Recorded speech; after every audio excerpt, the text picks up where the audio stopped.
Regresamos con la hora clave.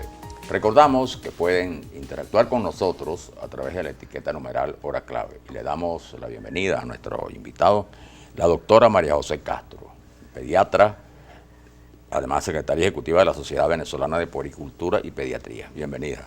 Muchas gracias por la invitación, sobre todo para hablar de un tema tan importante como el que usted claro, nos acaba de eso hablar. comentábamos, ¿no? Que en la primera parte. Es un tema muy importante por el cual no hay la suficiente información. Muchísimas familias o responsables de familias no tienen idea de qué pasa en esos 1000 días, que son 2 años más la gestación, los 9 meses, ¿no?, de embarazo. ¿Qué pasa en esos 1000 días? Es decir, ¿qué es lo que se forma en esos 1000 días que hay que tener tanta atención a ese proceso? Sí, pasan muchas cosas, incluso es probable que se añadan unos años más, que es el periodo anterior al nacimiento, al embarazo. Está conformado esos 1000 días por 270 días de embarazo, un embarazo a término, más los 2 años de vida subsiguientes. Pero el impacto sobre esa mujer que queda embarazada viene antes de su época prenatal, incluso se habla de 2 años, de 3 años, impacto nutricional e incluso de otros aspectos ambientales. Uno de los impactos más importantes, no nutricional incluso, es el tabaco, el uso de tabaco, la contaminación ambiental. Son muchas cosas que inciden en esa mujer que eventualmente va a quedar embarazada, que va a formar un ser humano en su interior y posteriormente, al nacer, pues otros ambientes impactan directamente en el niño. Esos primeros 270 días son tan importantes, sobre todo el principio y el estatus en el que llega la madre al momento en que se gesta el feto, porque ella tiene dentro de sí los ladrillos que van a formar ese feto. O sea que, en otras palabras, cuando una persona se planifica para quedar embarazada o sabe que lo puede ocurrir, ya todo ese tiempo va contando. Sí, porque esos nutrientes que la madre tiene son los que le van a llegar a ese feto, son los ladrillos que construyen ese feto. Y los primeros nutrientes son los que van a hacer la organogénesis, la estructura, los que te van a decir si es mal formado o no. Y son los micronutrientes a los que casi nadie le presta atención, sobre todo ácido fólico, vitamina B12, los pequeños nutrientes que pasan de largo, que nos sacian el hambre y a los que no le prestamos atención. Son los que forman estructura, los que forman cerebro, los que te dicen si va a ser mal formado o no, y además te va a ayudar a programar a futuro ese bebé por un tema de epigenética. O sea, son capaces el ácido fólico y la vitamina B12, que están en las verduras, que es un alimento que mucha gente deja de lado, las hojas verdes, los vegetales, y entonces ese déficit de 2 elementos tan claves pueden hacer no solamente que el bebé tenga malformaciones cuando nazca, sino que además va a programarlo para que cuando sea un adulto vaya a tener enfermedades crónicas, enfermedades relacionadas con diabetes, resistencia a la insulina, patología cardíaca, incluso enfermedades degenerativas. ¿Y qué es lo que una familia, por ejemplo, debe tener en cuenta a la hora de esos cuidados? Es decir, porque la mamá, no debe fumar, probablemente no debe hacer algunas cosas, pero es decir, yo creo que hay también otras cuestiones colaterales que influyen. Inclusive, yo creo que hasta la tranquilidad, es decir, la parte psicológica cuenta, ¿no? Sí, ese punto es bien clave, el que acabas de mencionar, y al que tampoco le prestamos mucha atención, porque esa formación del feto es un juego también de nutrientes y de hormonas, y las primeras hormonas que trabajan y que deben trabajar, que son las hormonas tiroideas y sobre todo la insulina y factores de crecimiento, son las que te van a ayudar a que se forme ese feto, a que la estructura sea correcta y crezca. Pero si empieza a entrar una hormona llamada cortisol, que es la que debería actuar en la maduración, es decir, al final del embarazo, ella empieza a entrar en los primeros 2 trimestres, que es la hormona del estrés, él ya no va a crecer tanto, y entonces son bebés que son pequeñitos. Y ya hay una asociación descrita hace muchísimos años, de la época de la posguerra, en la que los niños que nacen con bajo peso también vienen marcados, están programados metabólicamente para en un futuro tener estas enfermedades que te describía. ¿Qué puede hacer la familia? ¿Qué puede hacer la comunidad? Primero que nada, un ambiente socioeconómico adecuado es importante para que le garanticen los nutrientes a la madre, pero también te baja el nivel de estrés sobre esa madre que va a tener ese feto durante 9 meses en su interior y que lo va a formar. Ahora, esos niveles de estrés, cómo se pueden calcular? Porque el problema es que, bueno, ni hablar de la sociedad en que vivimos nosotros y el momento país que estamos viviendo. Pero, por ejemplo, el caso de una madre que trabaja, y normalmente trabajan hasta bien avanzada el embarazo, pues evidentemente ahí también hay factores de estrés que inciden, ¿no? O sea, tampoco puede dedicarse, acostarse en una cama y desconectarse del mundo 9 meses, ¿no? Sí, debe bajar los niveles de estrés a través del ejercicio físico, a través de la socialización, las relaciones saludables, el intercambio con la familia, por supuesto tener una armonía familiar, porque también hogares que están desarticulados también pueden generar estrés en la madre.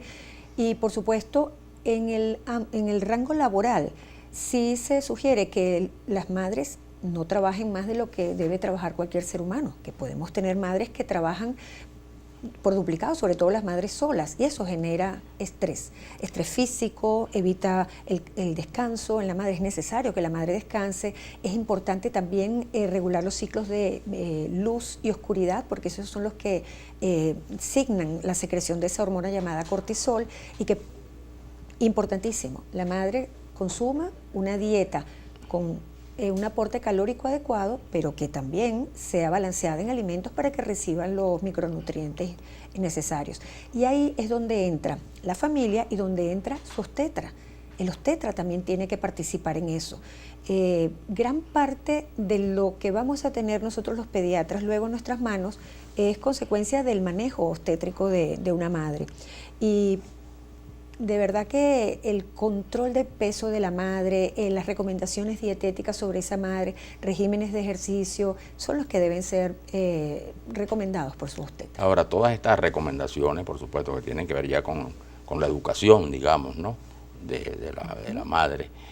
¿Ustedes cumplen alguna función? ¿Hay una manera de que estas informaciones tan importantes que usted nos está ofreciendo se transmitan, se puedan expandir a las madres en general? Sí, hay muchas organizaciones que se han dedicado a eso.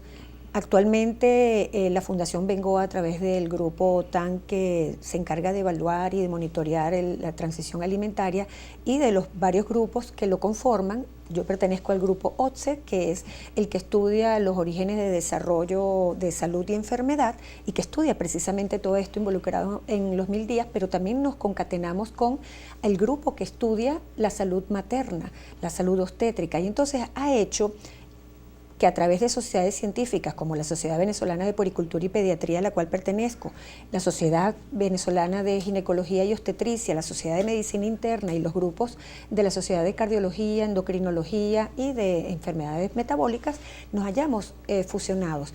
Y por eso tenemos muchas actividades, sobre todo vigilancia, estudios de campo, recogiendo cifras, que eso es bien importante recoger cifras, porque estamos en este momento en el país viviendo una situación que nos va a permitir eventualmente, probablemente como pasó en la posguerra, la Segunda Guerra Mundial, en el periodo posterior, verificar el impacto de esta situación actual, en la que los fenómenos de desnutrición, que llamábamos la doble carga nutricional, lo mismo podían ser por falta de nutrientes como por obesidad. Y ya esos dos grupos se están distanciando, ya no hay tantos obesos y estamos viendo más desnutridos, que es lo que tú veías en los periodos de posguerra.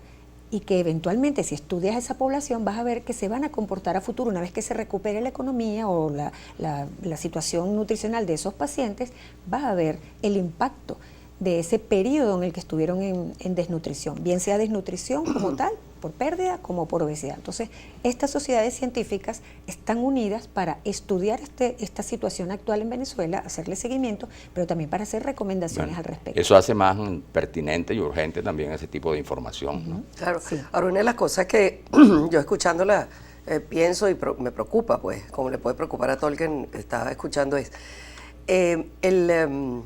cuando la madre no se alimenta o se alimenta mal, en el estado de desnutrición general que hay en el país, eso afecta, por supuesto, al feto, porque el bebé en formación se alimenta de su madre, pues.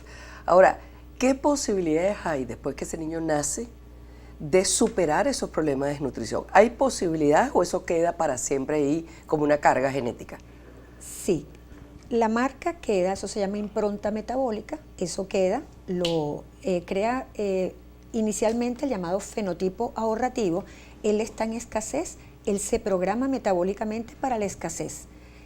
Eventualmente, como son mecanismos epigenéticos, se va a generar el genotipo ahorrativo, que si bien no cambia la secuencia del ADN, hace cambios en la conformación de las histonas y de los ARN mensajeros de ese feto para que incluso pueda transmitirlo de generación en generación y quedarse como un fallo para siempre en el niño. Eso se puede agravar si en el periodo postnatal se recupera en forma acelerada esa desnutrición, que era lo que hacíamos en el pasado. Nacía con bajo peso o nacía prematuro y nos sentíamos muy orgullosos cuando lográbamos lo que llamamos el catch-up o recuperación nutricional rapidísima. Sí. Resulta que ahí está la segunda noxa, ahí está el segundo daño, según describía Lucas. No es solamente el daño que hizo la desnutrición, sino que la renutrición rápida también va a generar un segundo daño que va a profundizar más la lesión. ¿Qué debemos hacer? Realizar una recuperación nutricional equilibrada, que trate de reponer sobre todo los depósitos, no tanto las calorías que deben reponerse, por supuesto, pero los depósitos sobre todo de hierro y de calcio, que son los que te van a servir no solamente para formar hueso ahora y a futuro, sino también para formar cerebro en el caso del hierro. El cerebro, el 70% del cerebro se forma en el periodo gestacional, pero el restante prácticamente se forma en los 2 primeros años, sobre todo en el primer año. Y para formar sobre todo corteza frontal e hipocampo, que son los que se encargan de lo que es inteligencia, memoria, aprendizaje, conducta, sueño, comportamiento, necesitan hierro para formar esas neuronas, un cofactor, no es solo un tema de anemia o no anemia, necesitan ese hierro como cofactor para formar neuronas. Y ahí pueden haber problemas no solamente de metabólicos, sino de neurodesarrollo y de aprendizaje, que es tan importante para el ser humano. Eso le iba a decir que, es decir, no solamente un problema de formación del organismo, de la parte, digamos, física, sino que también eso tiene que incidir después en la capacidad que tienen los muchachos de aprender, de concentrarse, de ser útiles a la sociedad. Y eso genera mucha frustración en el ser humano si no lo adquieren. Claro.